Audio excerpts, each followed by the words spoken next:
नमस्कार दोस्तों, स्वागत है एक बार फिर आप सभी का मेरे इस चैनल में। आज मैं उपस्थित हूं एक और नई कहानी के साथ। आगे बढ़ने से पहले अगर आप मेरे चैनल पर नए हैं तो सबसे पहले चैनल को सब्सक्राइब कर लें और बेल आइकॉन को दबाना न भूलें। तो चलिए कहानी शुरू करते हैं। मैं अपनी सास के साथ गुरुजी के आश्रम में गई थी।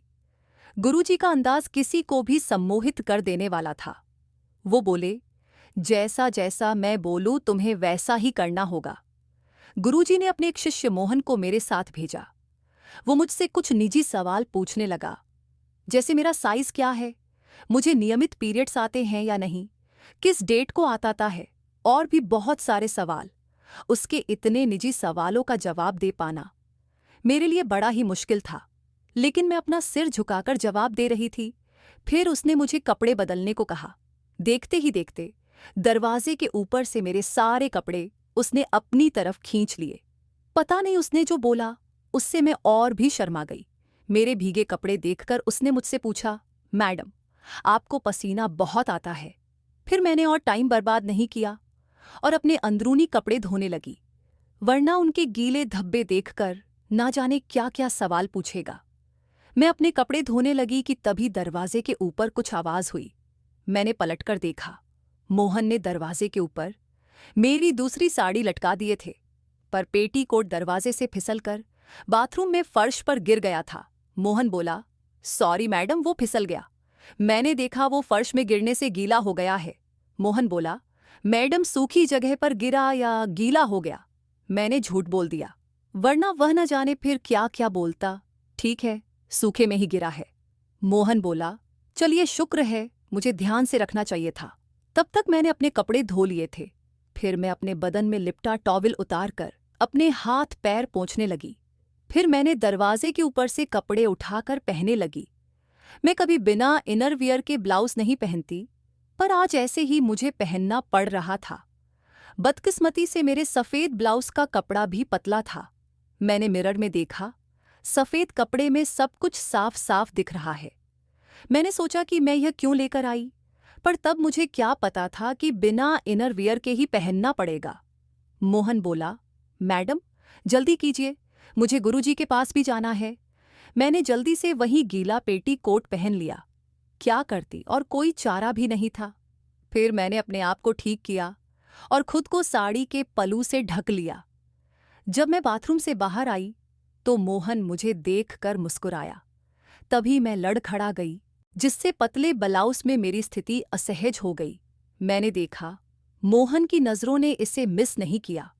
मोहन के सामने मुझे बहुत अनकंफर्टेबल महसूस हुआ और मैंने जल्दी से अपना पल्लू ठीक की। सामने मुझे बहुत अनकंफर्टेबल महसूस हुआ और मैंने जल्दी से अपना पल्लू ठीक किया और जितना हो सकता था उतना खुद को ढक लिया। फिर मैंने अपने धोए हुए कपड़े मोहन को दे दिए। मुझे असहज महसूस हो रहा था, अजीब सा लग रहा था, पर क्या करती, मैं वैसी ही पहने रही। मोहन बोला, ठीक है मैडम, अब आप आराम कीजिए। मोहन के जाने के बाद मैंने जल्दी से कमरे का दरवाज़ा बंद किया।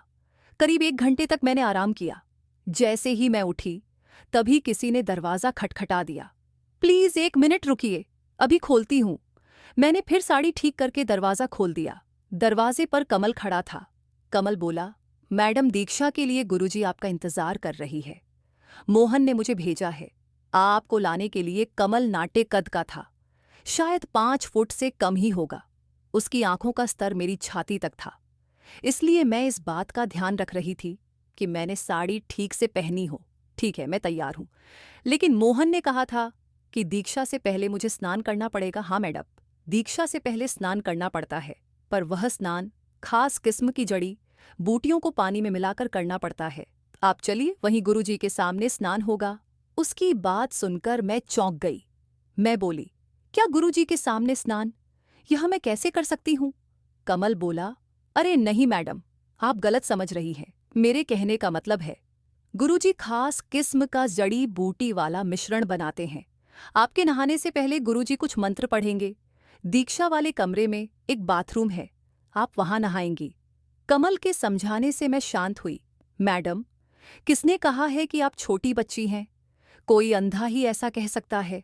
फिर थोड़ा रुक कर बोला, लेकिन मैडम, अगर आप स्कूल गर्ल वाली ड्रेस पहन ले तो आप छोटी बच्ची जैसी लगेंगी। ये बात तो आप भी मानेंगी। ये कहकर कमल मुस्कुराया। मैं समझ गई कि कमल मुझसे मजाक कर रहा है, लेकिन मुझे आश्चर्य हुआ कि मुझे भी उसकी बात में मजा आ रहा था। कमल के छोटे कद की वजह से उसकी आंखें मेरी ओर थी। मैंने भी मजाक में जवाब दिया, मोहन ने कहा है कि आश्रम से मुझे साड़ी मिलेगी, अब तुम मेरे लिए कहीं स्कूल ड्रेस हुए बोला। पता नहीं मैं कमल के साथ यह बेकार की बातचीत क्यों कर रही थी, पर मुझे मजा आ रहा था। शायद उसके छोटे कद की वजह से मैं उससे मस्ती कर रही थी। उससे बातों में मैं ये भूल ही गई थी कि मैं आश्रम में क्यों आई हूं। मैं यहां कोई पिकनिक मनाने नहीं आई थी। मुझे तो मां बनने के लिए उपचार करवाना था। लेकिन पहले मोहन के साथ और अब कमल के साथ हुई बातचीत से मेरा ध्यान भटक गया था। मुझे यह एहसास हुआ कि ना सिर्फ मेरा दिल तेज तेज धड़क रहा था, बल्कि एक अजीब सा रोमांच हो रहा था। शायद एक अनजाने मर्द के सामने होना एक अलग ही अनुभव था। फिर मैंने पूछा, तुम्हारी बात सही है कि आश्रम भी एक स्कूल जैसा ही है, पर मैं स्कूल ड्रेस क्यों नहीं पहन सकती? इसका जो जवाब कमल ने दिया, वैसा कुछ किसी भी मर्द ने आज तक मेरे सामने नहीं कहा था। कमल बोला, क्योंकि स्कूल यूनिफॉर्म तो स्कूल गर्ल के ही साइज की होती है ना मैडम। मेरे पूरे बदन पर नजर डालते हुए कमल ने जवाब दिया।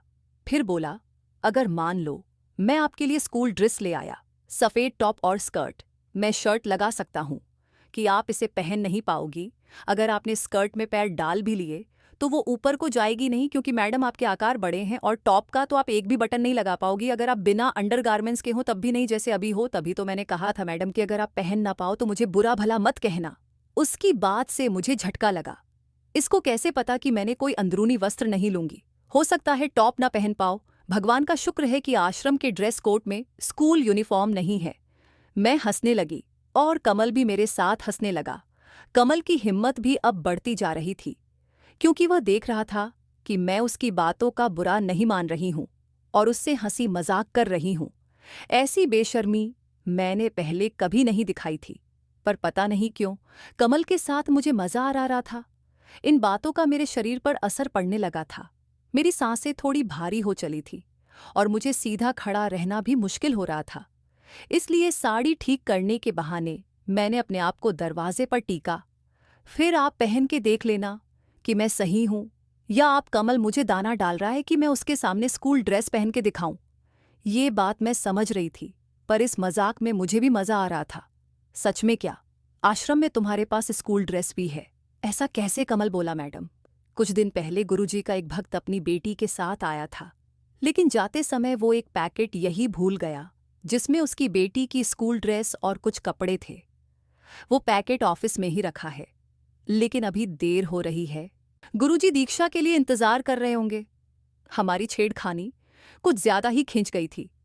आश्रम में किसी लड़की की स्कूल यूनिफॉर्म होगी, ये तो मैंने भी पूरा मजा लिया था। फिर मैं कमल के साथ दीक्षा लेने चली गई। दीक्षा वाले कमरे में बहुत सारे देवी देवताओं के चित्र लगे हुए थे। वह कमरा मेरे कमरे से थोड़ा बड़ा था। वहां एक सिंहासन जैसा कुछ था, जिसमें एक मूर्ति के ऊपर फूलमाला डाली हुई थी और सुगंधित अगरबत्तियां जल रही थीं। उस कमरे में गुरुजी अंदर पहुंचाकर कमरे का दरवाजा बंद करके चला गया। उस कमरे में आने के बाद मैं बहुत नर्वस हो रही थी। गुरुजी बोले, कामिनी, अब तुम्हारे दीक्षा लेने का समय आ गया है। फिर गुरुजी एक पत्थर की ओर इशारा करते हुए बोले, यहां हम सब काले महाराज के भक्त हैं और थोड़ी देर में दीक्षा लेने के बाद तुम भी उनकी भक्त बन जाओगी। लेकिन तुम्हारी दीक्षा हमसे भिन्न होगी, क्योंकि तुम्हारा लक्ष्मा बनना है। कामिनी, ये बहुत शक्तिशाली देवता है। अगर तुम अपने आप को पूरी तरह से उनके चरणों में समर्पित कर दोगी तो वे तुम्हारे लिए चमत्कार कर सकते हैं। लेकिन अगर तुमने अपने आप को पूरी तरह से समर्पित नहीं किया तो अनुकूल पर बोले, कामिनी, इन काले महाराज की दीक्षा लेने से तुम्हारे शरीर और आत्मा की शुद्धि होगी। लेकिन इसके लिए पहले तुम्हें अपने शरीर को नहाकर शुद्ध करना होगा। तुम यहां बने हुए बाथरूम में जाओ। वहां बाल्टी में जो जल भरा है उसमें खास किस्म की जड़ी बूटियों का मिश्रण है।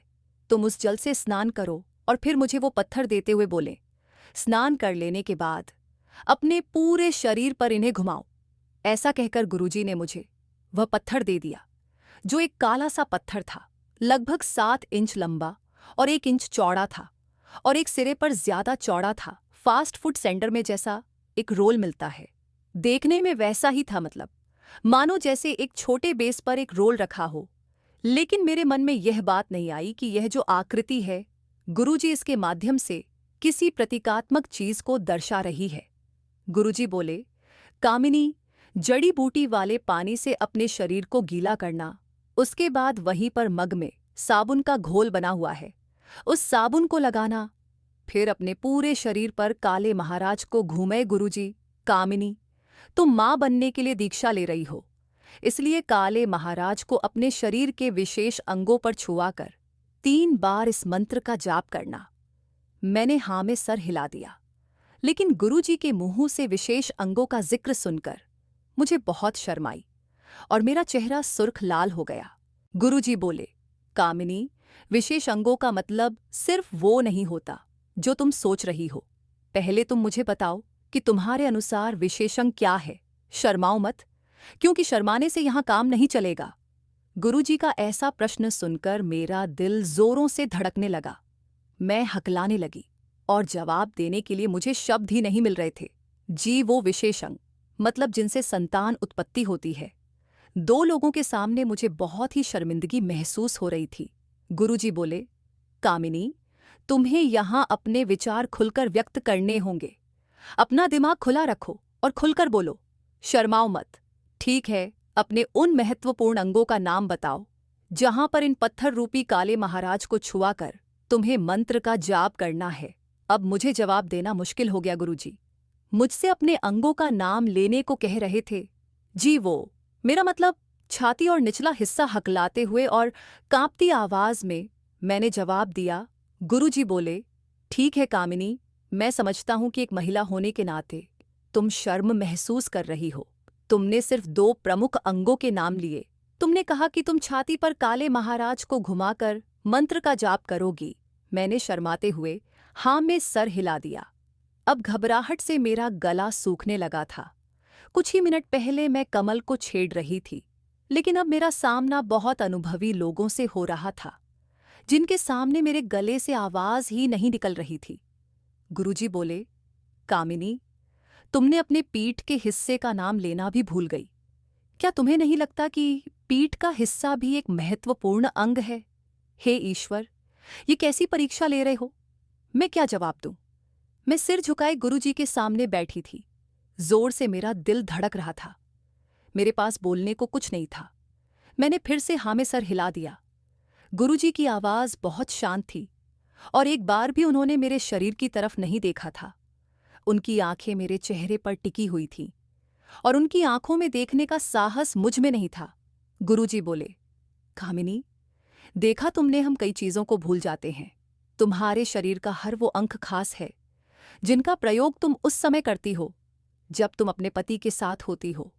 तुम्हें पूरे मन से मेरी आज्ञा का पालन करना होगा, तभी तुम्हें लक्ष्य की प्राप्ति होगी। तभी मोहन बोला, मैडम, ये कपड़े आप नहाने के बाद पहनोगी। फिर मोहन ने मुझे भगवा रंग की साड़ी दी। मेरे पास पहनने को कोई अन्य वस्त्र नहीं थे। मैं कपड़े लेकर बाथरूम की ओर जाने लगी। तभी मुझे ख्याल आया कि गुरुजी फर्श पर बैठे हुए हैं, तो उनकी नज़र पीछे से मेरे पीठ के हिस्से पर पड़ रही होगी। मेरे पति रोहित ने एक बार मुझसे कहा था कि जब तुम चलती हो तो तुम्हारे पीठ का हिस्सा कुछ ज्यादा ही हिलता है। लेकिन फिर मैंने सोचा कि मैं गुरुजी के बारे में ऐसा कैसे सोच सकती हूँ कि वह पीछे से मेरे हिलते हुए पीठ के हिस्से को देख रहे होंगे। गुरुजी तो इन चीजों से ऊपर उठ चुके होंगे। फिर मैं बाथरूम के अंदर चली गई और दरवाजा बंद कर लिया। वहां इतनी तेज रोशनी थी कि मेरी आंखें चौंधी आने लगी। मुझे बड़ी हैरानी हुई कि बाथरूम में इतनी तेज लाइट लगाने की क्या जरूरत है। बाथरूम के दरवाजे में कपड़े टांगने के लिए हुक लगे हुए थे और ये मेरे कमरे की तरह ऊपर से खुला हुआ नहीं था। उस तेज रोशनी में बड़ा अजीब लग रहा था। ऐसा महसूस हो रहा था जैसे मैं सूरज की तेज रोशनी में नहा रही हूं। आखिर क्यों बाथरूम में इतनी रोशनी, किस लिए? खैर, मैंने कुछ ज्यादा सोचा नहीं। इस बारे में मैंने बाल्टी में हाथ डालकर अपनी हथेली में जड़ी बूटी वाला पानी लिया। उसमें कुछ मदहोश कर देने वाली खुशबू आ रही थी। पता नहीं क्या मिला रखा था। फिर मैंने पानी से नहाना शुरू किया और मग में रखे हुए साबुन के घोल को भी अपने पूरे शरीर में मला। उसके बाद जैसा गुरुजी ने बताया था, मैंने उस पत्थर को अपने पूरे शरीर पर छुआकर मंत्र का जाप किया। ऐसा करने से मेरा बदन गर्म हो गया, जैसे तपने लगा हो। फिर मैंने गीले टॉवल से खुद को पोंछा और आश्रम के कपड़े पहनने लगी। कपड़े पहनते पहनते फिर से मैं इस रोशनी के बारे में सोचने लगी कि आखिर बाथरूम में इतनी रोशनी क्यों। फिर मेरे मन में शंका के बादल छाने लगे कि कहीं कोई कैमरा या कोई एमएमएस नहीं, गुरुजी के आश्रम में ऐसा नहीं हो सकता। मैंने दिमाग पर ज्यादा जोर देना बंद किया और कपड़े पहनने लगी। आश्रम के कपड़ों तो ठीक-ठाक थे, पर ब्लाउज ज्यादा ही टाइट था। मुझे पहले ही इस बात की शंका थी कि कहीं इनके दिए हुए कपड़े मिसफिट ना हो। जैसे तैसे मैंने 3 हुक लगाए, लेकिन ऊपर के 2 हुक ना लग पाने से मैं असहज महसूस कर रही थी। ऐसा लग रहा था जैसे मेरे शरीर का कोई बड़ा हिस्सा बाहर आ गया हो। मैंने साड़ी के पल्लू से खुद को पूरा ढक लिया और बाथरूम से बाहर आ गई। गुरुजी बोले, कामिनी, जैसे मैंने बताया था तुमने वैसे ही नहाया ना?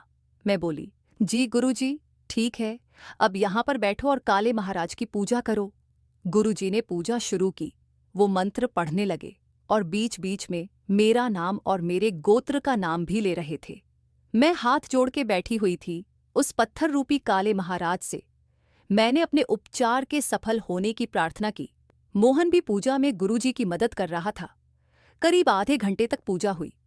अंत में गुरुजी ने मेरे माथे पर लाल तिलक लगाया और मैंने झुककर गुरुजी के चरण स्पर्श किए। जब मैं गुरुजी के पांव छूने झुकी तो मुझे झुकने में असुविधा हो रही थी। मैं जल्दी से सीधी हो गई, क्योंकि मेरे लिए बहुत ही जाती। गुरुजी बोले, कामिनी, अब तुम्हारी दीक्षा पूरी हो चुकी है। अब तुम मेरी शिष्या हो और काले महाराज की भक्त हो। अब मैं कल सुबह 7 बजे तुमसे मिलूंगा और आश्रम में तुम्हें क्या करना है ये बताऊंगा। अब तुम जा सकती हो। मैं उस कमरे से बाहर आ गई और अपने कमरे में चली आई।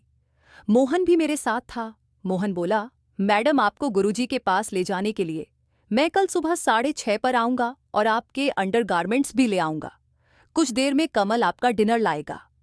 ये कहकर मोहन चला गया। मैं खुद को बहुत तरोताज़ा महसूस कर रही थी। शायद उस जड़ी बूटी वाले पानी से नहाने के बाद मुझे ऐसा लग रहा था। गुरुजी की पूजा से भी मैं संतुष्ट थी। फिर थोड़ी देर मैंने बेड पर आराम किया। कुछ समय बाद किसी ने दरवाजे पर दस्तक हुई। मैंने जल्दी जल्दी दरवाज़ा खोला। मोहन ने कहा था कि कमल डिनर लेकर आएगा, तो मैंने सोचा कि 10 बज गए हैं, वही आया होगा। देखा तो कमल ही था, पर वो डिनर नहीं लाया था। उसने पूछा, मैडम, दीक्षा कैसी रही? मैंने कहा, ठीक रही, मुझे गुरुजी की पूजा अच्छी लगी। कमल बोला, जय काले महाराज जी की गुरुजी पर आस्था बनाए रखना, वो आपके जीवन की सारी बाधाओं को दूर कर देंगे। कमल मुस्कुरा रहा था। कहानी जारी रहेगी। तो दोस्तों, मिलते हैं कहानी के अगले भाग में। तब तक के लिए धन्यवाद।